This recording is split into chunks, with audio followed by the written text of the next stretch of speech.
The culture is absolutely... The gut ain't run the damn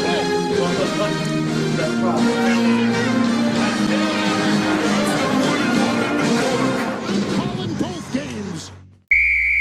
You can bitch and complain about the Rams' lack of care for their long-term future until you turn blue, but it doesn't matter. They want a ring? It erases every single doubting question regarding their methods. And while few in LA really give a shit about the Rams, but more about city superiority, they will look to continue this trend.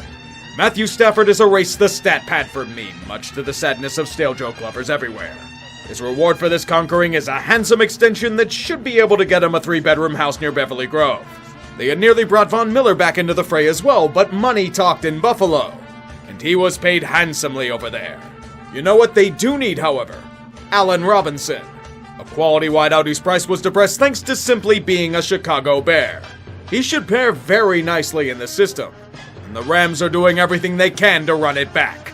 Do you remember those rumors of Sean McVay potentially retiring? It was good comedy, right? He's back for another go-around as well. Must be a nice problem to have. I'm honestly jealous. By the way, here's Bobby Wagner to further torment Seattle. Complain about their methods all you want. No, you can't trade all of your draft picks for the next half-decade. You have to worry about the future. They will then point to their shiny Super Bowl ring and tell you to kiss it. A champion deserves players that are paid accordingly. Aaron Donald, no retirement for you, sir. You're getting paid. Cooper Kupp? Hell to the yes, you deserve to be paid for being elite. Sean McVay? You better believe that guy's getting paid. Consider that they're bringing in the likes of Allen Robinson and Bobby Wagner to ring chase. The quest to add to their collection is of the utmost importance. There's only one slight chink in their armor that may undo them. Perhaps I should say it's more of an elbow. Matthew Stafford's been dealing with it for some time, even during last year's Super Bowl run. I only wonder how much Toradol that man got injected into him. Enough to tranquilize Aaron Donald? He might need it. He's trying to one-up Myles Garrett in the using helmets as a weapon department. Slow down, Aaron. You're not in the playoffs yet. Even with the teams that are choosing to blow it up and start from scratch, there is still plenty of intrigue with the NFC. So many teams desperate to win a championship or go far into January. And even more trying to make a name for themselves. The NFC East hasn't had a repeat champion in years. So I'm going to maintain that narrative and pick Philly to win it. The NFC North is still Green Bay's to lose, but they're slowly losing grip on their stronghold. The NFC South has a few suitors, but the Bucs are still too loaded to really fail unless they get injured to hell and back. The NFC West? Huge question mark, but I think the Rams are still the team to beat. But what about the wild cards? It's tough to choose, there are so many good options here. In this case, I'm choosing the Niners, Saints, and Vikings. Yes, the Vikings. I think people are sleeping on them. Then again, we've said this about them before, only for them to fall apart. Sorry about that, Minnesota. Opening night has become a spectacle rivaling the Hunger Games. District 1 in LA gets to flex on us mere peons for being a city of champions. While celebrating, little did they know that Buffalo is still pissed off about last year, and they need a punching bag. The Bills said nothing. They merely walked into SoFi, bludgeoned Matthew Stafford into a pulp, divvied up his carcass to the four corners of the field, and left to shrieking celebrities. While proceeding to shit all over everything the Rams held dear, Josh Allen took the charge by destroying everything laid in front of him, and ripping a man's soul out of his body. The Rams were as dead as the Queen was shortly after the third quarter. Whose house, you say? Judging from the crowd's reaction, it's Buffalo's. Everyone knew the Rams were going to respond after being punched in the mouth. They still have the incredible talent that got them a Super Bowl ring. And against a doormat in Atlanta, there won't be any contest whatsoever for LA. There's going to be a celebration that was robbed of them against Buffalo. Complete obliteration of the hopes and dreams of a team deep in a rebuild. Storming out to a 28-3 lead. Oh, the cursed lead. Do these fools not realize the dangers of what they have just unleashed upon the world? Everyone knows that a 28-3 lead means certain death for a franchise. It doesn't matter if they're playing the team that unleashed this hex, it affects the perpetrator all the same. It is incredible. The Atlanta Falcons, the incredible chokers that they are, have a chance to end the horrible narratives. They are coming back from the deficit they made famous. The NFL world is rooting for them. They've whittled the lead down to one score. It will be the ultimate redemption for years of perpetual failure. Let us hope it will be so. Here's Mariota. Hit as he throws for the end zone. A jump ball intercepted!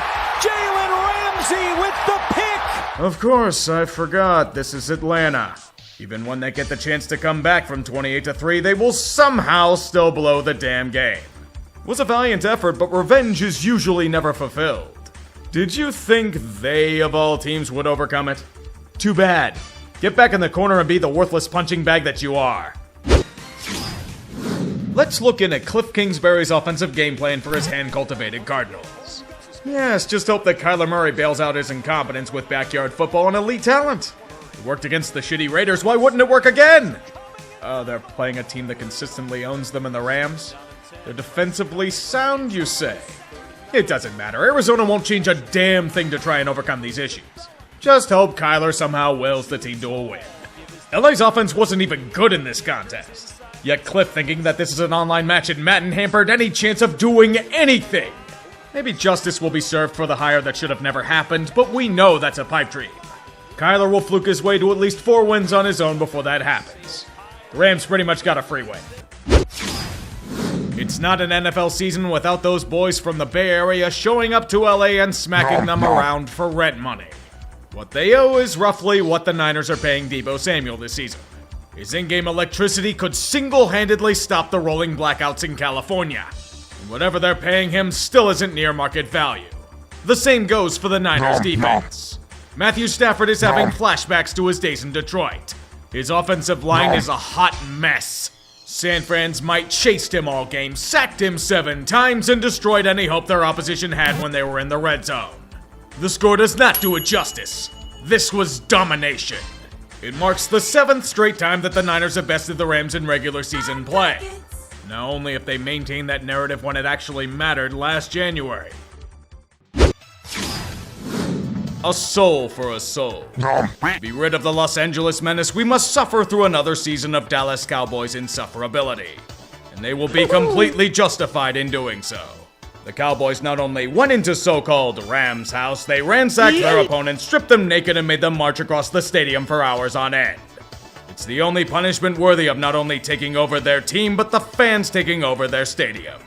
Seems like the Rams' window was shorter than we expected. LA's offensive line is still complete shit.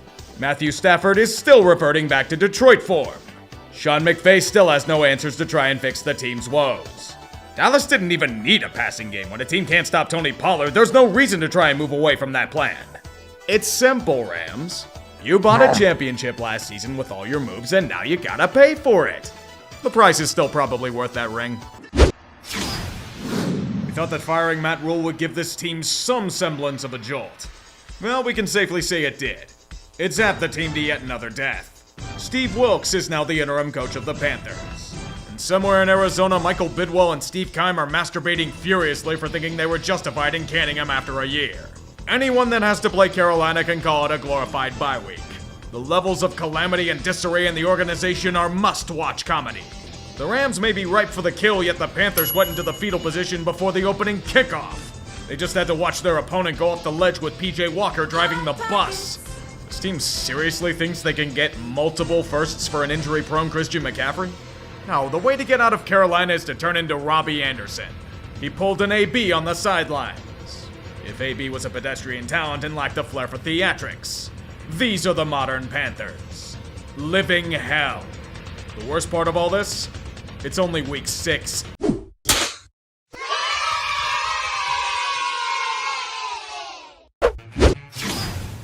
Remember the absolute laws of the NFL. Overreact to everything. When in doubt, it's a personal foul. And most importantly, San Francisco must defeat the Rams in regular season combat. LA is weak and ripe for the kill. The true power of Christian McCaffrey must be unleashed upon the world.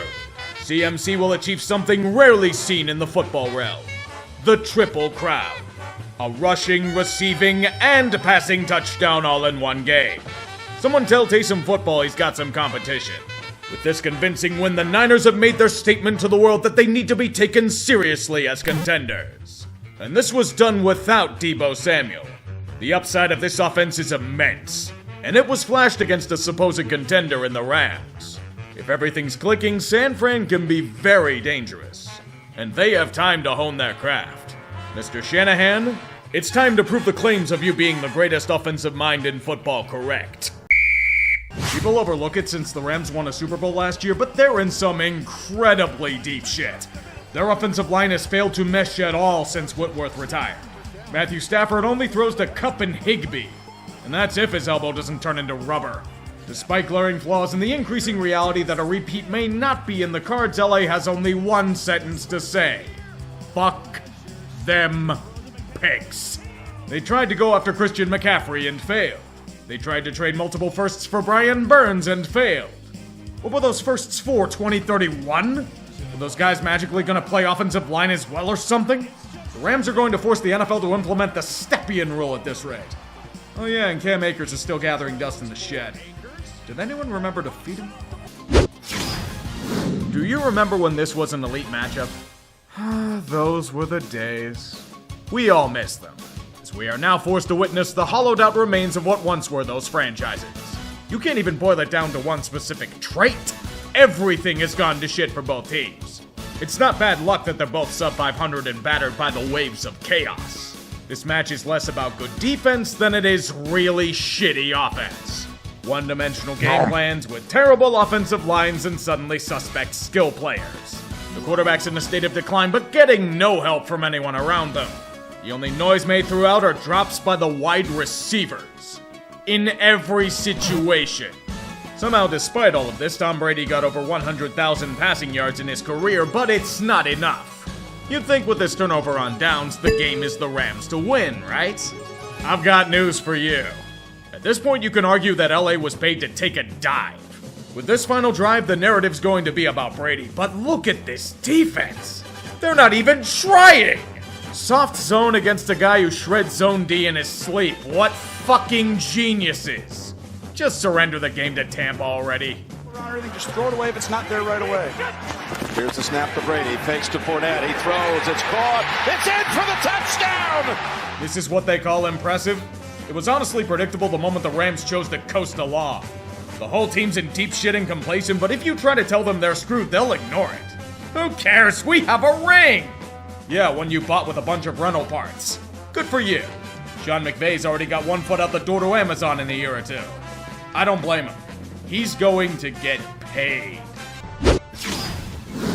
Sometimes the best matchups come with an element of surprise. For the Cardinals and Rams, there would be a stipulation. No starting quarterbacks allowed. Both Kyler Murray and Matthew Stafford would be out of this game for varying reasons. This would be an epic duel between Colt McCoy and AAF legend John Wolford. Colt McCoy, you could argue, was better than Kyler would have been. He was efficient, clean, and did a solid job in an emergency. John Wolford did not. To be fair, is that really on him, or are the Rams just that much of a mess? I'm going to argue the latter. No team should give Arizona such a convincing victory with all the chaos going on. I know I'll hear the yelling from 13 people about fuck them picks, and that's fine. I'm not the one laughing at you. It's Detroit. They send thanks for a potentially high first rounder.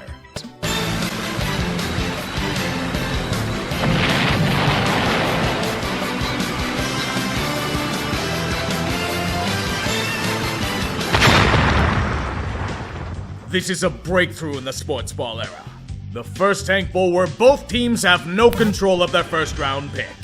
Also, we had a team go from Tank Bowl to Super Bowl last year, but not Super Bowl to Tank Bowl.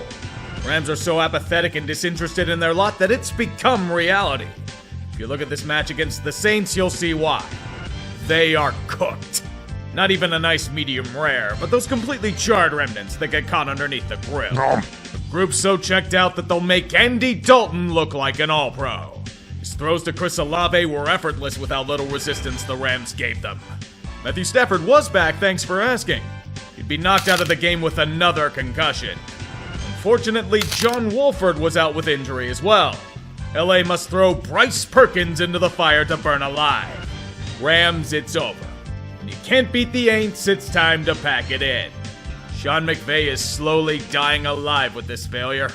It's like they're back in 2016 again.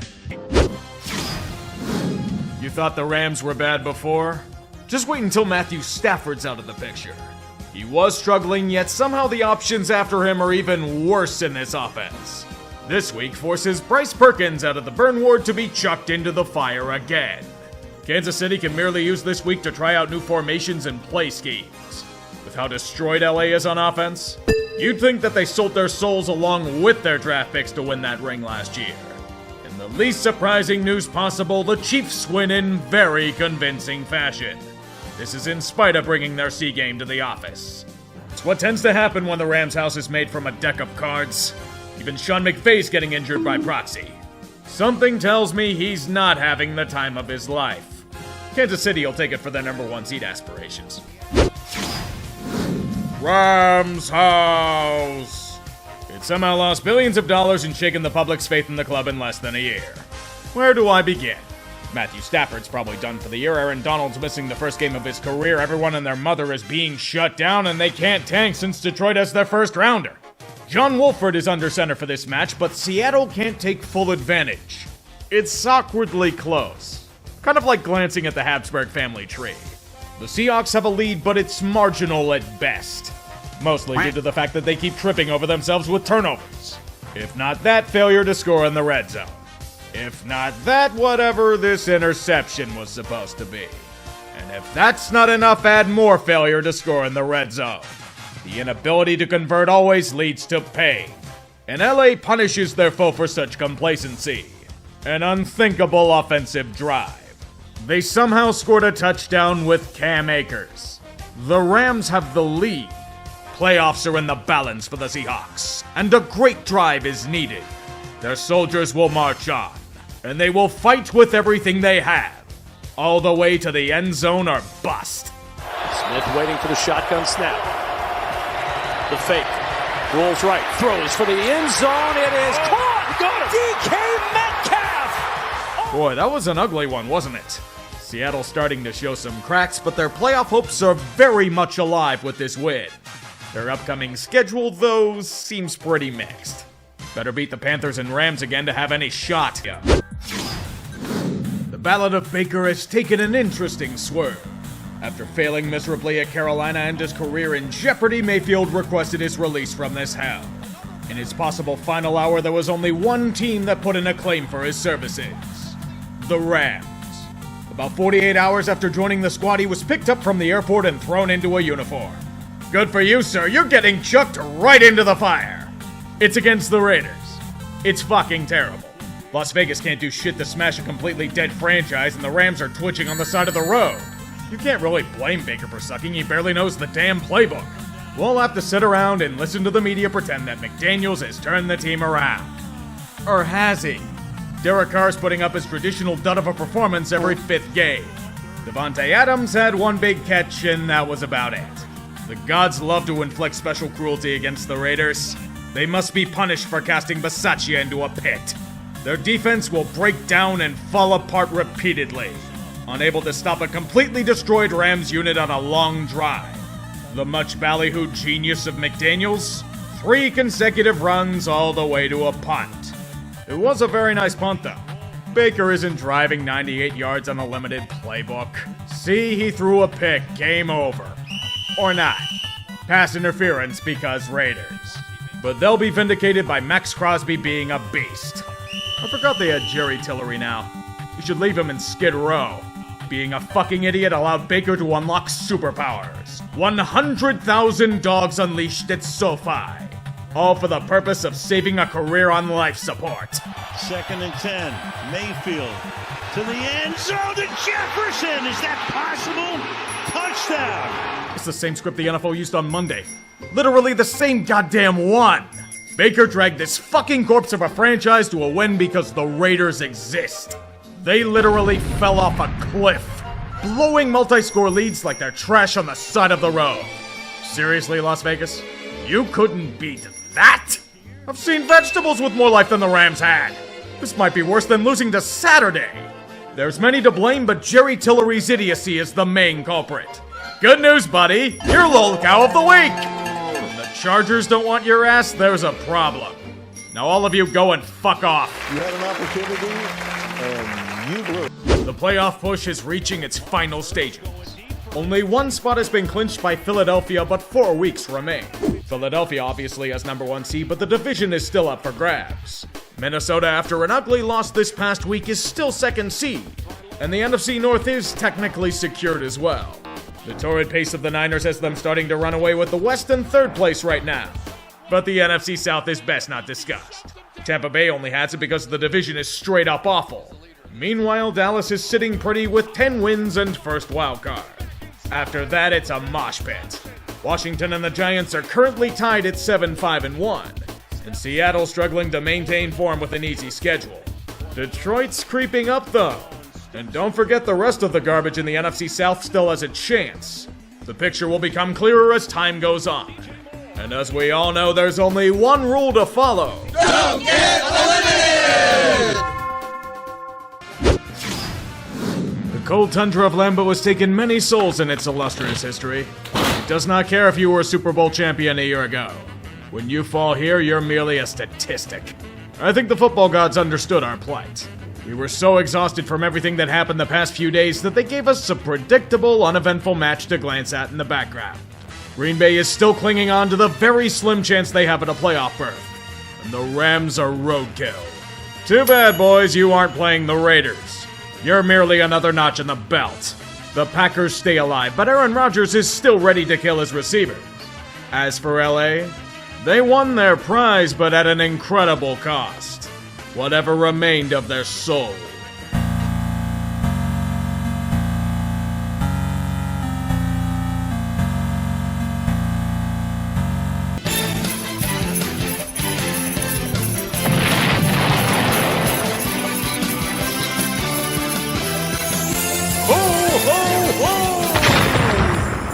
I think the NFL expected these two teams to have much better records when they scheduled this. All of these Christmas games were awful. But since neither team has their top draft picks, we can at least have a spirited matchup. Well, at least one of these disappointments managed to show up. If you merely looked at this game, you'd think that the Rams were still in Super Bowl form. That's how bad Denver was. It wasn't even a situation of bad luck. The whole team got destroyed by LA's sloppy seconds. Russell Wilson went from a star acquisition to being roasted by Patrick Star on the Nickelodeon broadcast. Yes, children were subjected to this horror. Quite possibly the worst performance of his career. And might be the worst game in Broncos history. The team's out of sorts. The players are fighting each other on the sidelines. Nathaniel Hackett's staring into a void as the foundations burn to the ground. The team is utterly routed. Everything is lost. Critical mission failure. As I said, never say you've hit rock bottom, because there's always a way to go lower. The Broncos are proof of that. They're not just in darkness, they're in advanced darkness. Look, honey, the two wannabe LA teams are fighting in an affront to God. I wouldn't call it a spirited contest. It was something that just sort of happened. Nobody really took more than a glance at it. We know the Rams are awful and the Chargers clinched a playoff spot. You blink for a second and suddenly Liquid LA and the recessive genes are dominating the affair. Justin Herbert picked apart that checked-out defense with the help of Austin Eckler. With this convincing win, they've now won 5 of 6. But it's been against some really, really shitty opponents. You can't gauge much off it. Kind of like the Rams in the longest Super Bowl hangover known to man. The only title they're winning this year? The worst defending Super Bowl champions in NFL history. Worst part is all they're going to do is point to the ring. And they're absolutely justified in it. Two old foes limping to the finish line. Seattle has been flailing around on life support for weeks. And LA is so dead that Sean McVay's debating if he even wants to keep coaching. He could always go to the broadcast booth, make shitloads of money, and become the next John Madden. Would you rather have that or deal with a rebuild and watch Baker Mayfield burn everything in sight? Or is that the Seahawks? I can't tell since both teams are trying to hand the other the win by any means necessary. At least with the Rams, they're about to fuck off for another offseason of Super Bowl celebrations. Seattle, on the other hand, is struggling just as badly as they have for the past 2 months. Come on, boys. The refs are doing everything in their power to hand you this game on a silver platter. You have a chance to sneak in as the pity seed in the playoffs, and you're doing this? Tied with the Rams? This isn't a good audition to earn a trip to Santa Clara.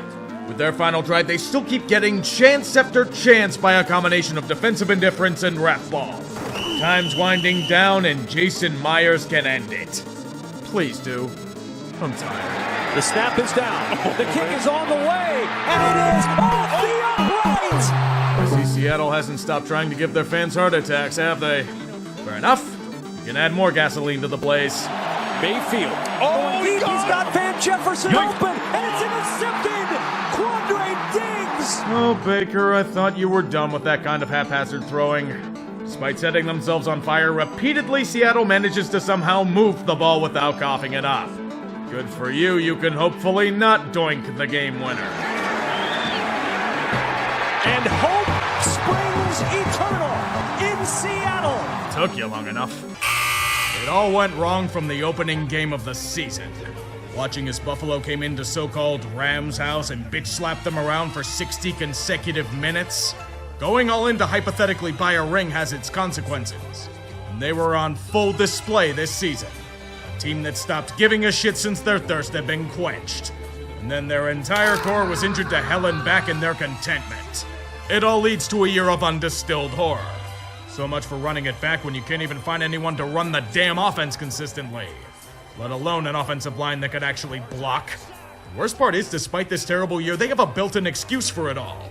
Matthew Stafford may have suffered career-ending injuries. Who cares? We have a ring. Sean McVay is having doubts as to his desire to coach this group anymore. Just look at the ring. The entire core may be fucking off to retirement, free agency, and so on. Kiss the ring, bitch.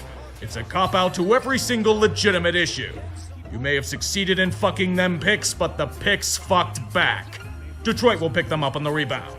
The ring is the ultimate goal of a franchise, but you'd think you put up more of a fight in trying to maintain supremacy. Oh, what the hell do I know? I'll just laugh as the Rams fall into a hell of their own construction.